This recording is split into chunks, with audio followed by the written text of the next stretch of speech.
Salut tout le monde, aujourd'hui on va tester un nouveau concept. Certes, il est utilisé par beaucoup de gens, mais au moins le nôtre, il est pas meilleur, mais il est vraiment pourri. Et en parlant de trucs pourris, que pouvons-nous dire des fromages? Perso, j'adore le fromage, même si son prix est parfois exorbitant. En même temps, la grande distribution se goinfre au passage. On peut ainsi dire qu'ils prennent aussi leur part du fromage.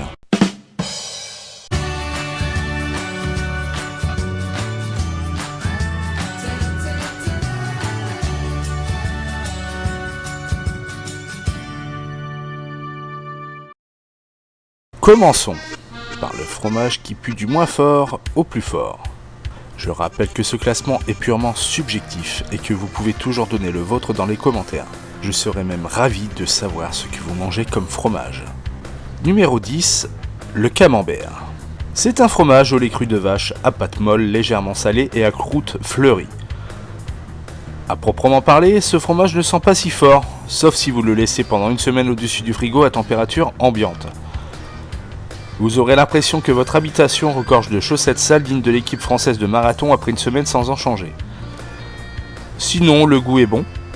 Il s'accompagne agréablement d'une tartine de pain de campagne beurrée. Après, vous pouvez l'accompagner de frites et de coca, mais ça, c'est vous qui voyez.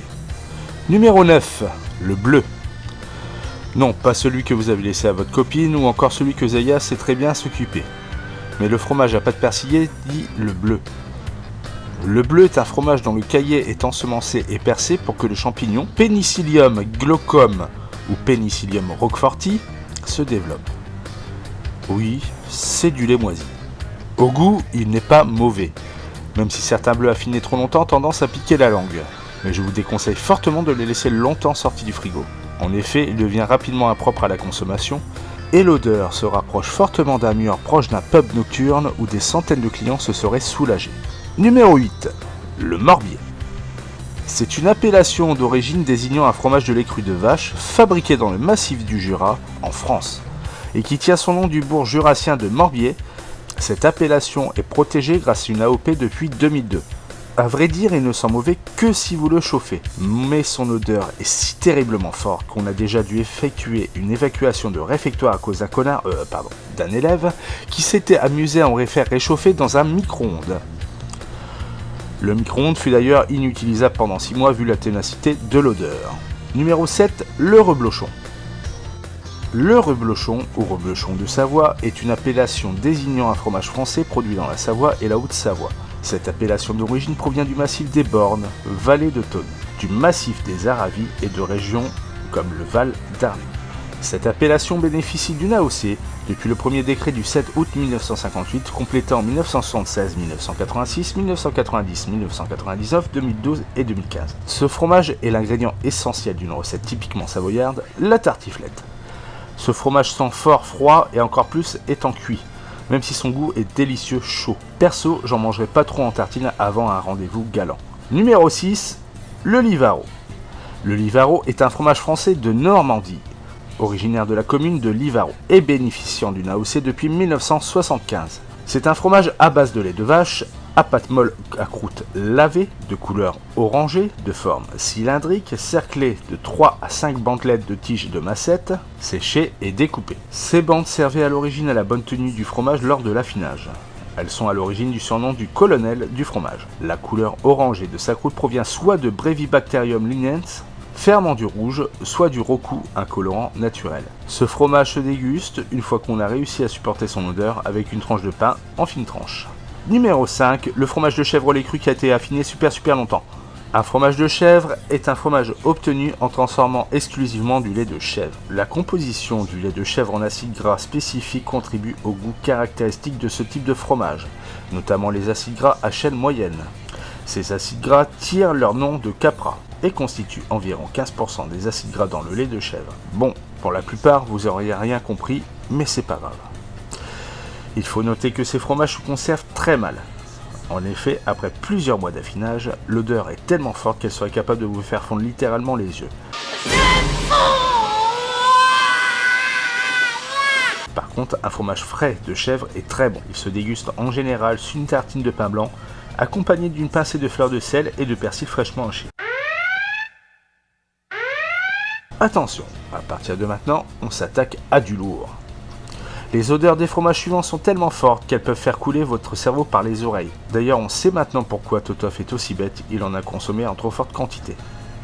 Numéro 4, le Rouy. Rouy est le nom d'une famille de fromagers qui créa au siècle dernier, en Bourgogne, un fromage au lait de vache. Il est de forme carrée, de 9 cm de côté et de 3 cm d'épaisseur. Ce fromage à pâte molle se présente dans un emballage carré de couleur orangée avec sur le dessus la représentation du fromage. Ce fromage est plutôt fort en bouche, si vous le touchez avec vos doigts, il est trop tard, on aura l'impression que vous aurez touché une vieille prostituée roumaine qui n'aurait pas pris de douche depuis plus de 15 jours. Bref, l'odeur du Rouy est forte, très forte, mais il y a pire encore. Numéro 3, le Vieux-Lille. Le Vieux-Lille est une pâte de maroilles fabriquée en Avesnois et non à Lille que l'on fait macérer 2 fois pendant 3 mois dans de la saumure. Il est affiné plus longuement, 5 à 6 mois, et se conserve de fait plus longtemps que le maroilles. Sans croûte, de couleur grisâtre, à odeur légèrement ammoniacale, son goût est plus prononcé, plus salé et un peu piquant.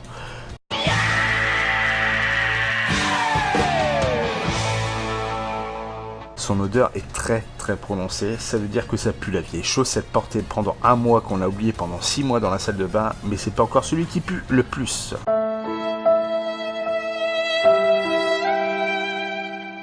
Numéro 2, le maroilles. Le maroilles ou marolles est un fromage français fabriqué en Avesnois dans les départements du Nord et de l'Aisne. Il tient son nom du village de Maroilles, d'où il est originaire et où existait jadis une importante abbaye dans laquelle les premiers fromages furent affinés. Oui, c'est un fromage très connu par chez moi vu que je suis picard. Oui, et je suis fier d'être picard. Non, je ne suis ni consanguin, ni chômeur, ni alcoolique. Il a une odeur très prononcée et c'est pire après 10 minutes qu'il soit sorti du frigo. Son odeur est proportionnellement 2 fois plus forte que le Vieux-Lille. C'est déjà énorme, mais ce n'est pas le numéro 1. En effet, il existe un fromage qui sent encore plus mauvais. Mais dis-moi pas que c'est pas vrai! Capable de vous faire littéralement fondre les dents et bouillir la langue à la première bouchée. Oh my god! Voici le numéro 1, les boulettes d'Avesnes. Ce fromage de lait de vache à pâte molle à croûte lavée, d'un poids moyen de 250 g, est à base de lait cru ou pasteurisé. Il est fabriqué à partir de débris de maroilles blanc frais et de maroilles déclassées de la filière commerciale. Il peut être enrichi de persil, d'estragon et de clous de girofle. De forme conique, il est façonné manuellement. Il est parfois couvert de paprika ou de roucou, ce qui lui confère une couleur rouge-brun et un goût un peu relevé et acre.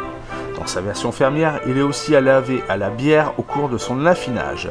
Petite dédicace à mon ami Toinou, qui lui aussi aimerait être comme ce fromage. Enfin, pas au point de sentir comme lui, juste d'avoir une piscine de bière. Ce fromage déchire tous les précédents sur l'échelle de puanteur. La consommation de ce fromage vous donnera la laine d'un alcoolique anonyme qui a bouffé une hyène décomposée depuis 3 semaines qui aurait elle-même mangé un cochon servi avec beaucoup de harissa. Bref, ça fera fondre les yeux de toutes les personnes à moins de 3 mètres de vous dès que vous respirerez. Ce top Chris est terminé, n'hésitez pas à donner votre avis dans les commentaires, promis, on ira les lire quand on se sera brossé les dents. Si vous avez aimé cette vidéo et que vous désirez que l'on continue à en faire d'autres, likez, partagez, commentez et surtout donnez des sous pour que la science puisse nous permettre de nous faire pousser notre arbre à billets de 50 €. Oui, on n'est pas trop gourmand non plus. Salut les toppers!